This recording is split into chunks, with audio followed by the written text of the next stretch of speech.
Mr. Clark's back. Time to take a look at topic 10.4. We're going to be taking a look at some of the issues that farmers faced in the late 1800s and how farmers formed united groups to kind of address their problems, and they begin to support a new political party called the Populist Party in hopes of bringing about positive change. As we go through the different questions, make sure you have open on your computer your 10.4 focus questions that you had filled out previously. Take a look at your responses. Make sure you have something similar. You don't have to delete and retype exactly what I have. Just make sure you have something similar. You may want to add in, specifically some dates or time periods, things that might provide a little bit more context for your responses. Okay, question number 1. Why did millions of Americans what did millions of Americans do after the Civil War? What happened to them by the late 1880s? After the Civil War, millions of men, women moved westward in search of the American dream. A lot of people living on the East Coast, especially in the aftermath of the Civil War, could not afford to buy land or to start fresh. So a lot of them wanted to move westward where land was a little bit more plentiful and far less expensive. By the late 1880s and early 1890s, their dream began to turn into a nightmare.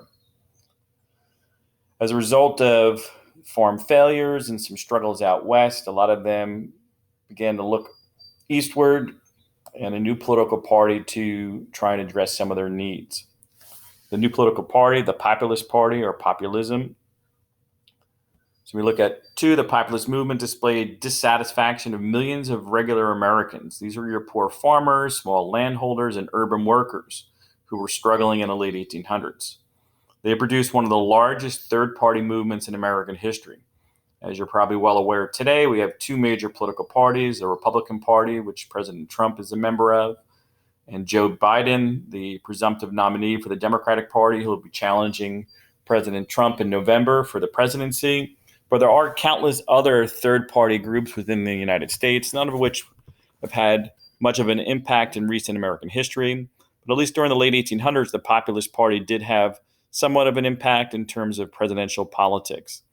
During this period of time, farmers of the West and the South were willing to accept the difficulties of farm life, yet farmers discovered that enormous obstacles stood in the way of realizing their dreams or the American dream.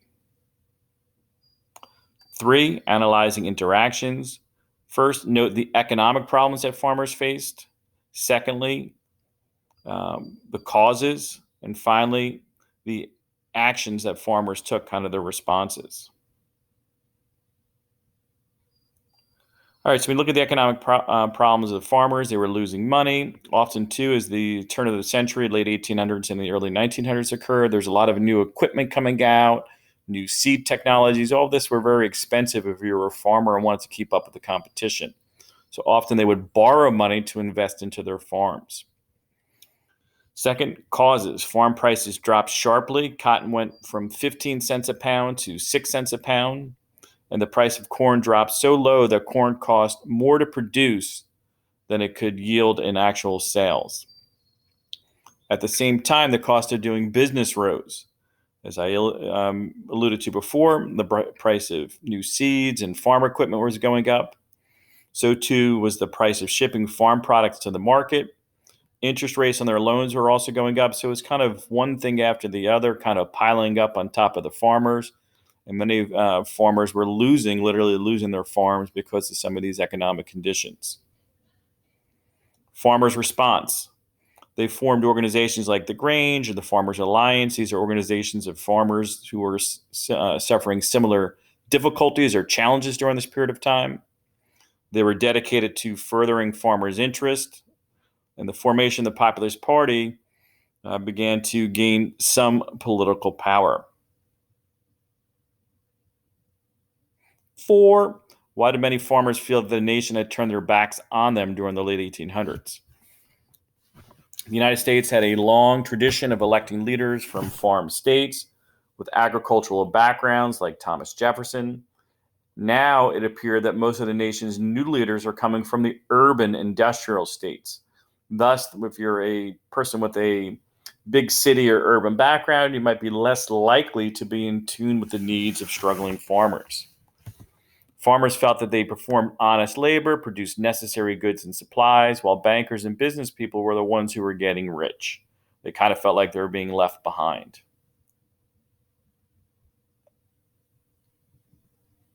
Okay, 5, how do farmers attempt to deal with the problems and challenges they were facing?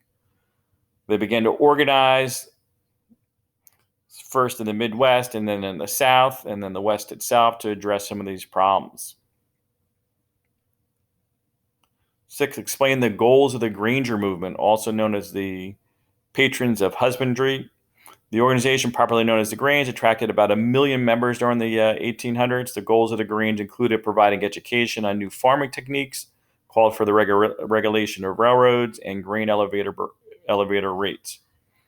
You see the illustration here. That's a farmer kind of taking a break there on a log. It's a farmer in the background. Here's a wide variety of different types of farmers and economic issues that they're dealing with. 7, how did several states like Illinois, Wisconsin, and Minnesota attempt to deal with the high price of transporting products by train? They enacted laws that set maximum rates for shipping freight and for grain storage. The railroad companies challenged the so-called Grange laws in the courts, arguing that states could not regulate interstate trade. This would then eventually lead to the Supreme Court ruling in on this particular issue. The Supreme Court ruled against state regulation. In this decision, the court overturned the Illinois law by declaring that individual states did not have the power to regulate interstate commerce. If you're unfamiliar with what I mean by interstate commerce, it means that trade between the states. So interstate commerce would be, let's say something's manufactured in New Jersey and then sold in Pennsylvania or New York State or Delaware, one of our neighboring states.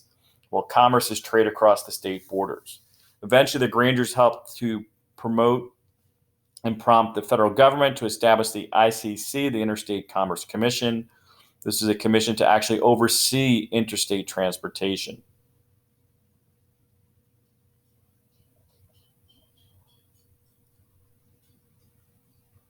9, summarize the goals of the Farmers Alliance.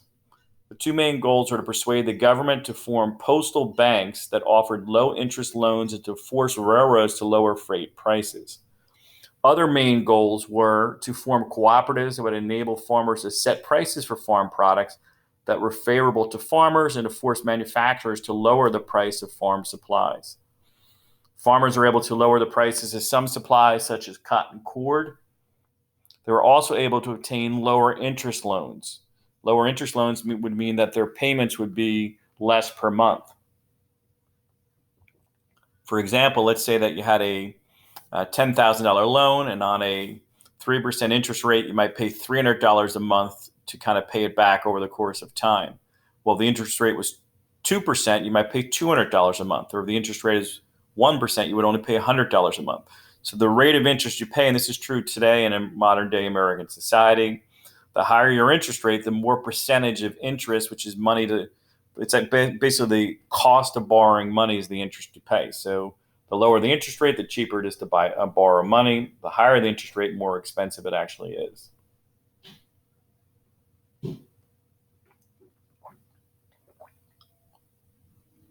Question 10, why was the Populist Party founded in 1892?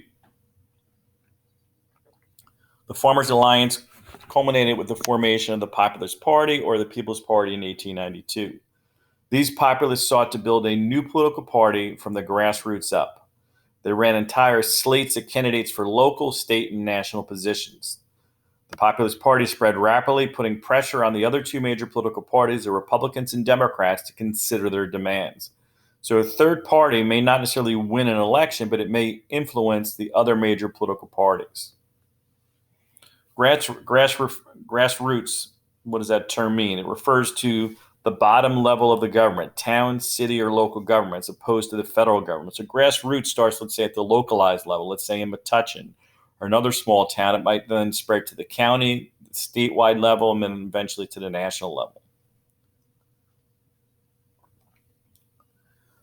The phrase grassroots also implies to something rooted in the ground strongly. So meaning that if it has grassroots, that means it's kind of a permanent type of movement, because your grass, obviously, as you know, grows and comes up every year. So the roots itself are pretty strong.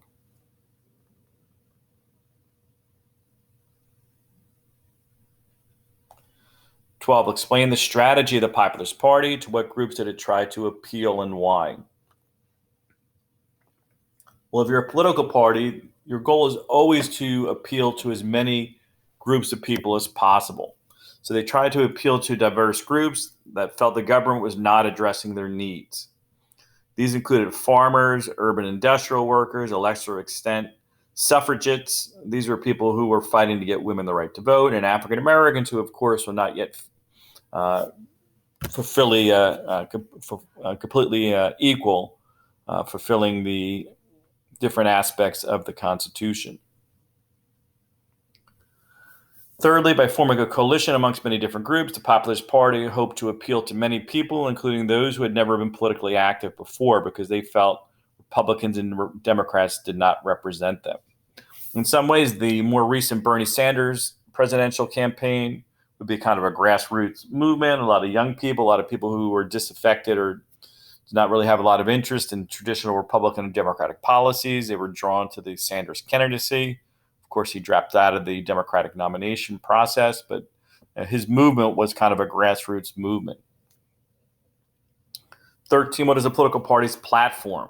Political platform is the positions that a political party has on particular issues. Some examples: Republicans tend to want to cut taxes, less government regulation. They're in favor of gun ownership rights.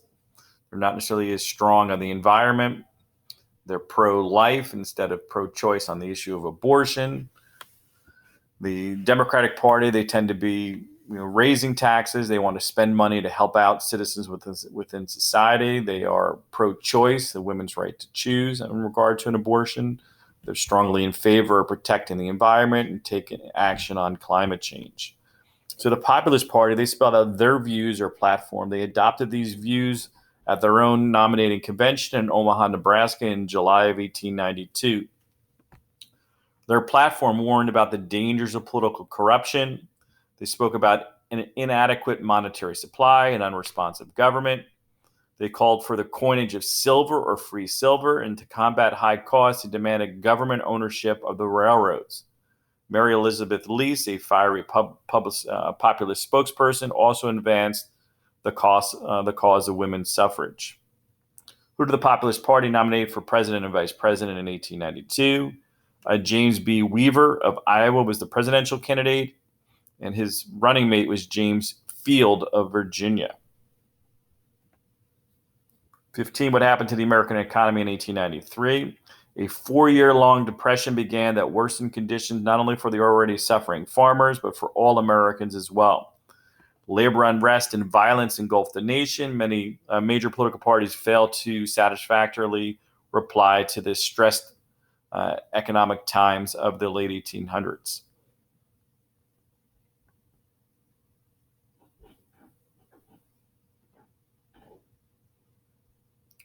16, why were the members of the Populist Party excited about the decision of the Democratic Party to nominate Jennings Bryan in 1896? Bryan's nomination put the election for the Populists on an entirely different plane, leading some to believe they could actually win the White House that year. Bryan was a populist Democrat, meaning somebody who was a Democrat but had some populist views. When you look at Jennings Bryan's background, he was from Salem, Illinois.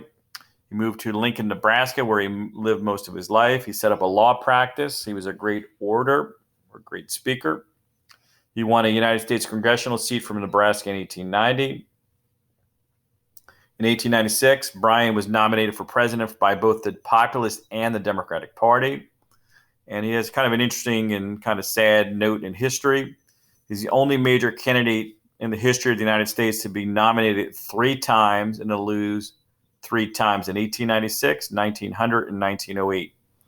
He did, however, serve as Secretary of State under Woodrow Wilson and had a prominent role in American history despite not being elected president. You can see him pictured here on one of his campaign posters. As he ran for the presidency in 1896, he gave a speech remembered as his Cross of Gold speech. Bryan spoke for the plain people of this country, for our farms, and declared, "We beg no longer." The speech became known as the Cross of Gold speech because it ended with the following line: "You shall not press down upon the brow of labor this crown of thorns. You shall not crucify mankind upon a cross of gold." So analyze how William Jennings Bryan used language to appeal to the populace in his Cross of Gold speech. Bryan showed that he understood the populace were people who did not have a great deal of money or influence within society when he referred to his audience as the plain people of this country. Bryan showed that he identified with his audience when he used the words like "our" and "we," meaning we're in this together. He implied that working people were innocent, who were being tortured by big business when he said, "You shall not press down upon the brow of labor the crown of thorns."